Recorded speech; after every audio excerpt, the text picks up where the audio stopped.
Greenleaf эл аралык компаниясы эми Ош шаарында компания айлана чөйрөгө жана адам организмине пайдалуу каражаттарынын кеңири түрүн сунуштайт. Швейцарияда жана Японияда өндүрүлгөн премиум класстагы косметика, япониялык технологиясы менен иштелип чыккан табигый негиздеги жуугуч жана тазалоочу каражаттар, үй-бүлө үчүн италиялык буюмдар, ден соолукту чыңдоо үчүн германиялык витаминдер жана баттар, сапаты жогору, баасы арзан, дареги келечек базары, байланыш телефондор жана Instagram баракчасы экранда.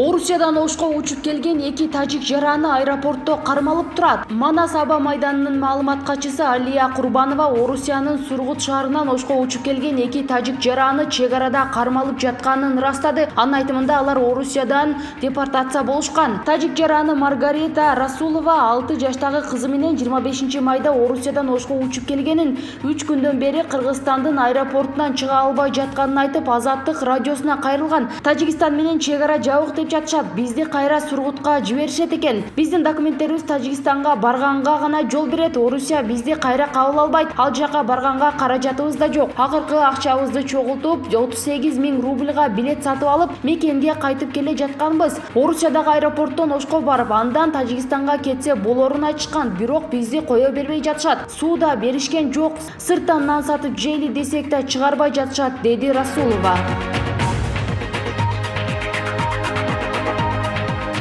Чоң алайда тажик аскерлери кыргыздарды жайлоого өткөрбөй малдарын атып жатат. Бул тууралуу Жогорку кеңештин депутаты Аккулуу Бердиев бүгүнкү жыйында билдирди. Анын айтымында тажик аскерлери кыргыз жарандарын жайлоого өткөрбөй жатат. Мен буга чейин тажик аскерлери окопторду казып жатканын кабарлаган элем. Жергиликтүү бийлик менин сөзүмдү четке какты. Азыр жергиликтүү тургундар жайытка чыгууга тыюу салынгандыгын, үйлөргө жана мал жандыктарга ок атышат деп жатышат. Текшеришибиз керек, деди эл өкүлү министрлер кабинетине кайрылып.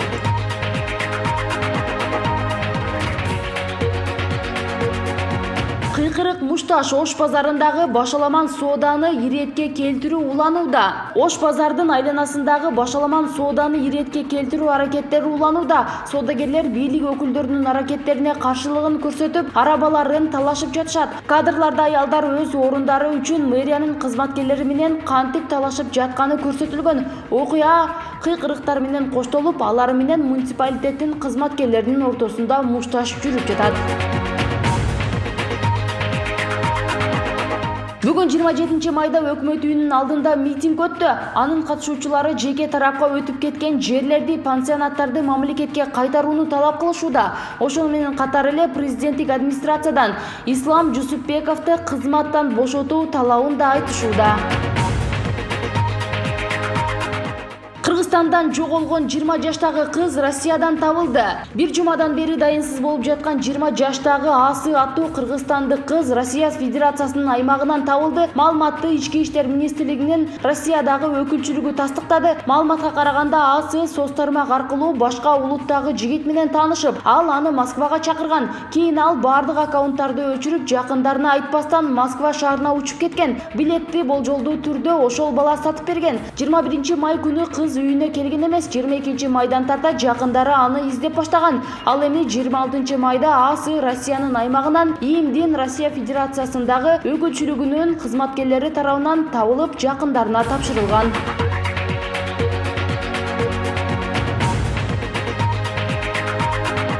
Улукбек Марипов Беларуска барат. Коштоп кетүүчүлөр тизмеси. Министрлер кабинетинин төрагасы Улукбек Марипов Белоруссия Республикасында өтө турган КМШ өлкөлөрүнүн өкмөт башчыларынын кеңешинин кезектеги жыйынына катышат. Бул тууралуу өкмөттөн билдиришти. Кеңеш менин жүрүшүндө өкмөт башчылары менен делегация мүчөлөрү интеграция жана кызматташтыкты өнүктүрүүгө байланыштуу маселелерди талкуулашат. Иш-чаранын жүрүшүндө Марипов Азербайжандын премьер-министри Али Хадият Оглы Асад менен өзүнчө жолугат. Алар соода-экономикалык жана маданий гуманитардык кызматташтыкты талкуулашары айтылды. Мындан тышкары делегация башчыларын Беларусь мамлекетинин президенти Александр Лукашенко кабыл алат деп айтылат маалыматта. Элит Хаус курулуш компаниясынын башчысы Тимур Фаизов кармалды. Бул тууралуу жергиликтүү маалымат каражаттары жазышууда. Ал эми Бишкек шаарынын 1-май райондук сотунун басма сөз кызматы анын баш коргоо чарасы качан карала турганын азырынча белгисиз экенин билдирди. Маалымат боюнча Тимур Фаизов коррупцияга катыштыгы бар деп шектелип жатканы такталды. Курулуш компаниясынын жетекчиси мурда козголгон кылмыш ишинин алкагында кармалып, аны ведомстволор аралык тергөө тобу иликтөөдө. Садыр Жапаров Лейлек районундагы жаңы жер чегара тозотунда болду. Президент Садыр Жапаров Лейлек районундагы жаңы жер чегара тозотунда болду. Мамлекет башчысы аскер кызматкерлери менен жолугушууда өлкөнүн чегара маселелери менен укук коргоо органдарынын даярдыгынын, бийик моралдык духунун жана баатырдык аракеттеринин аркасында өлкөнүн аймактык бүтүндүгү сакталып калгандыгын билдирди. Президент Садыр Жапаров өлкөнүн коргоонун жөндөмүн мындан ары жакшыртууну жана мамлекеттик чегарачылардын коопсуздугун маанилүүлүгүнө токтолду. Мамлекет башчысы Борбордук жана Достук айылынын тургундары менен баарлашты. Жергиликтүү эл кызыккан суроолоруна жооп алышты. Президент жакынкы мезгилде Баткен облусуна аймактык социалдык экономикалык жактан өнүктүрүү максатында өзгөчө статус берилерин баса белгиледи. Бул статусту алганда облуска бир катар жеңилдиктер берилет. Анын ичинде салыктан жана инвестициялык өзгөчө режим киргизүү пландаштырылууда. Экономикалык жакшыртуу, жумушсуздуктун деңгээлин азайтуу, жергиликтүү тургундарды жумуш менен камсыз кылуу жана башка көптөгөн маселелерди чечүү үчүн Баткен облусун мындан ары комплекстүү өнүктүрүүгө зарыл болгон бардык нерселерди жасап жатабыз жана мындан ары да жасайбыз, деди Садыр Жапаров.